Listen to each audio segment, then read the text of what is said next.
Fight, not expecting much from this.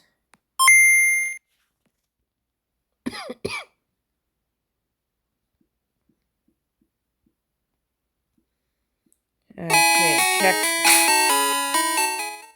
check on the team. I can probably put the music up a couple points. There we go. I'll have to see in the playback, but you can probably hear me fine over that. Okay, so Muguro, the Bulbasaur, is at 14. Sayaka, Chihiro, Leon, Mondo, it's at 13. Everyone else is at 14.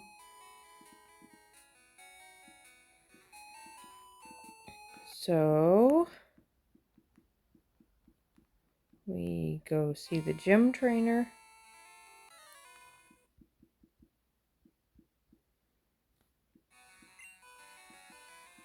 Vine Whip. Okay, it outspeeds.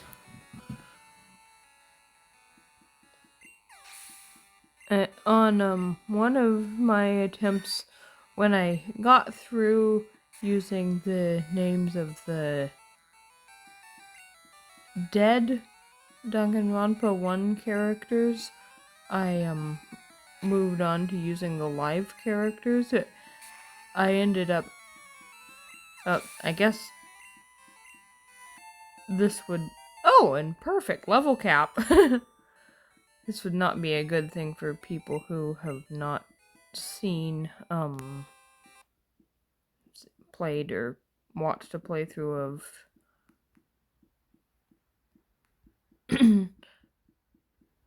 Danganronpa, but this naming theme really helps me deal with the deaths.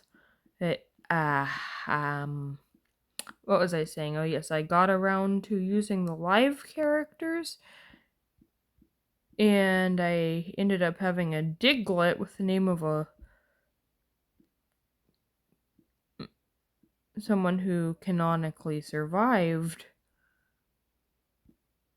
And yeah, Brock's easy when you have a grass type.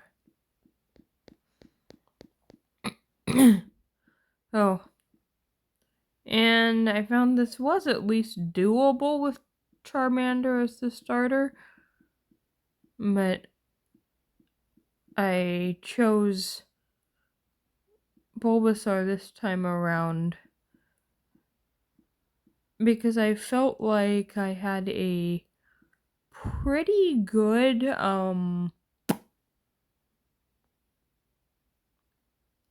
I think you can pretty much guarantee Growlithe before the grass gym. And even if not, you've got birds. So, guaranteed Growlithe before the grass gym, and, what else am I thinking? Oh yeah, I want access to sleep powder. And I think Oddish had some utility move that I wanted that was at a ridiculously high level. Or wait, no, is it? It might be other way around, that Bulbasaur doesn't get sleep powder until a high level in this gen.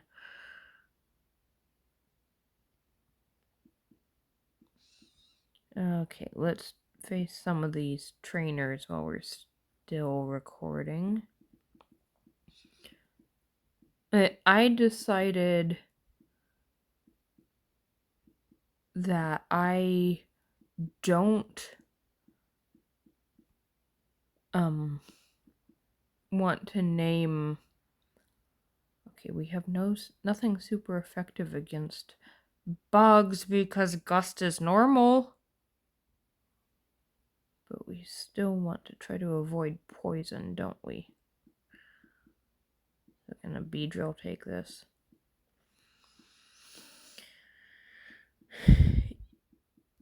Using characters that are canonically dead is a lot easier to deal with for me when I got to the characters that were in a death game but survived it. Found that was harder for me to deal with this, especially because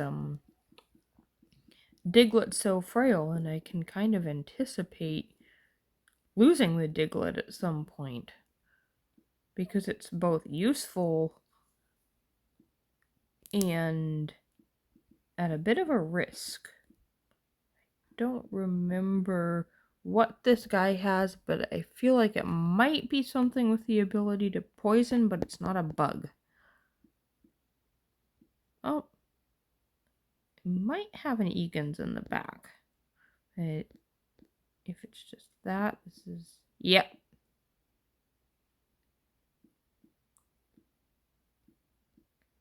Oop.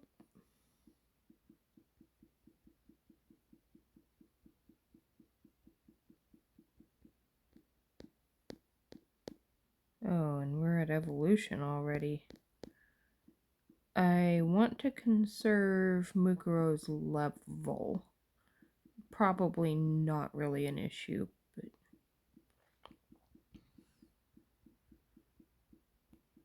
I don't want to use Mukuro in everything because we've got an 18 level cap for the next rival fight. And there's that spinning rocket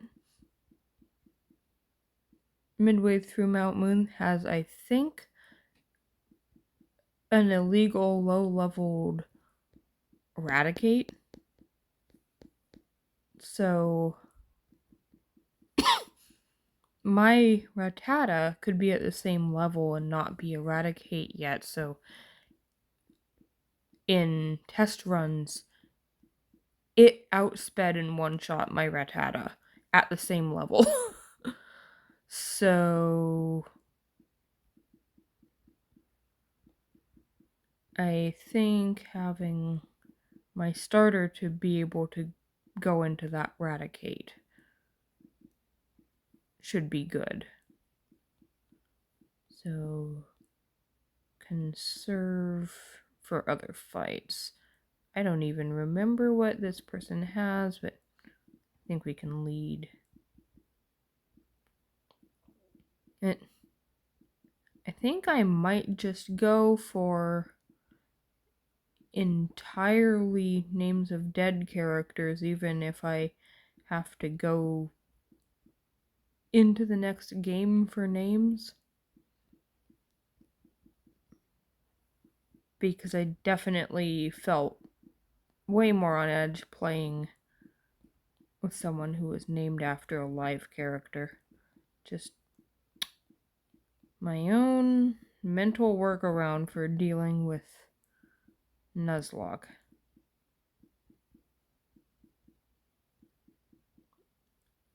I also really liked the strategy. Oop, I did not mean to talk to her yet, but I think we're fine.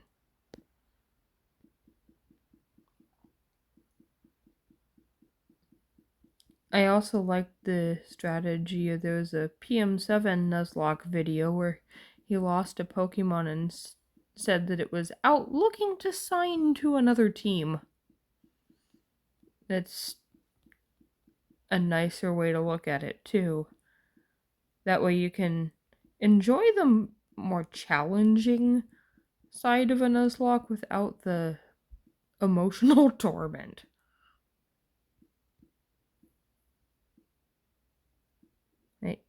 These Pokemon are all paid actors, and let's see, who can do something to an encounter without killing it? Either one of the ones with Poison Sting, I think, but do we have an antidote? We have 2 antidotes. And how are we on Pokeballs? 12 Pokeballs. But we do have money, and I don't think we really have anything else to spend it on. That's Bide.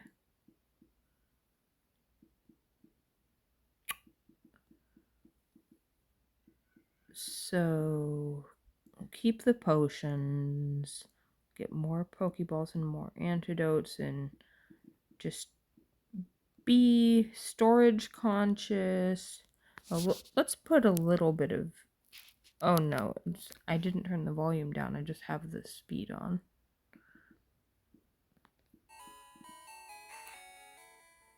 We'll put,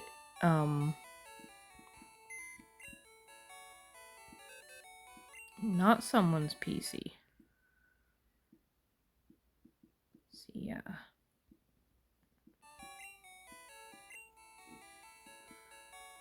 Put the TM in the PC.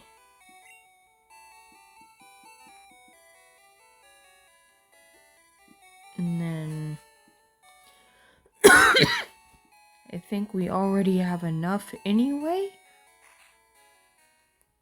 But let's stock up on Pokeballs and antidotes anyway.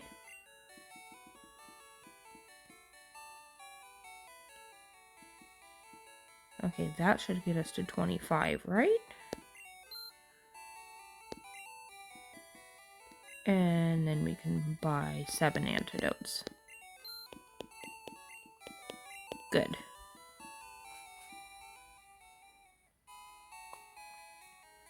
I'd like to move forward generation by generation doing these Nuzlocks.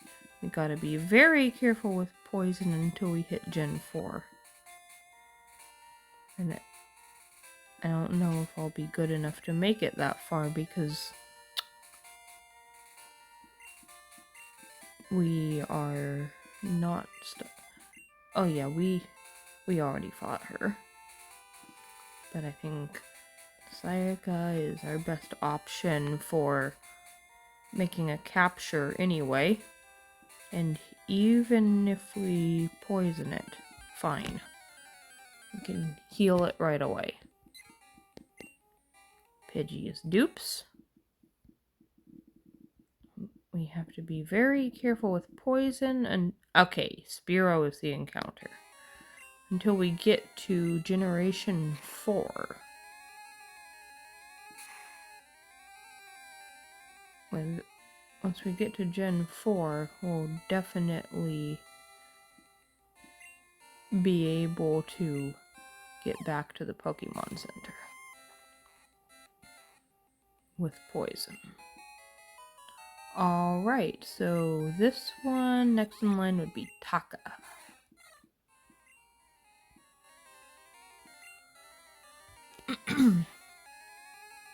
Nickname. Hey, I plan to, once I beat the normal Gen 1, I plan to do a Generation 1 randomizer, and if I lose it, I'll restart the randomizer, but I will not re-randomize it, so then on successive attempts have more knowledge of what's in it. And then once I eventually beat the randomizer, if I happen to beat it first try, I would just move on.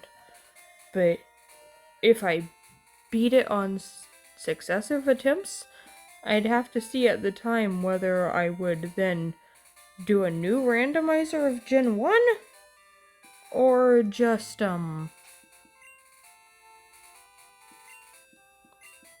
move on to Gen 2.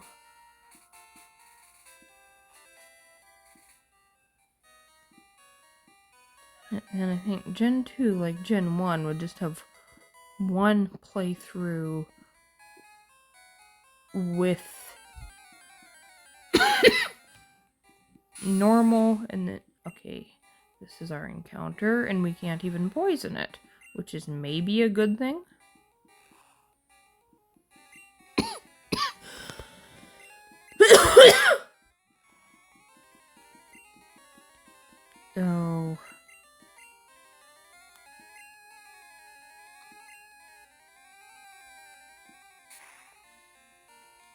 Well, you can randomize the items in Gen 2. I don't think that makes enough of a difference to justify doing separate playthroughs of that. And randomizing types or movesets seems like that would just... it would retrain me in bad ways. Like, changing up the encounter table just gives you more to work with. But changing the actual qualities of the Pokemon themselves, I think that would give me bad habits. Let's see, what am I saying?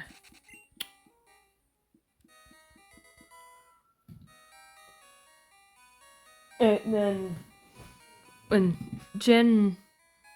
if I ever get to Gen 3, I would do okay, I want to avoid that trainer for now, because I think I want Taka to fight him, because, yeah, Taka has a flying type move that is actually a flying type move, but isn't ready to do that yet. So, my plan for Gen 3 is that I would do a regular playthrough and then probably just one with randomized abilities, because at least that could be like simulating using skill swap. If I find at some point, oh, this ability is actually really good on this Pokemon, that might actually be helping me to develop a viable strategy to skill swap this onto that Pokemon. It's something that would be recreatable in vanilla, and doing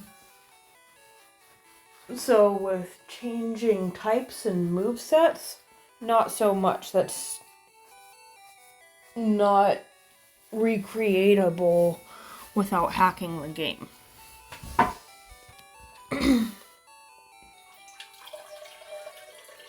Oh, we have some opportunity for moves like Soak, Trick or Treat in later gens,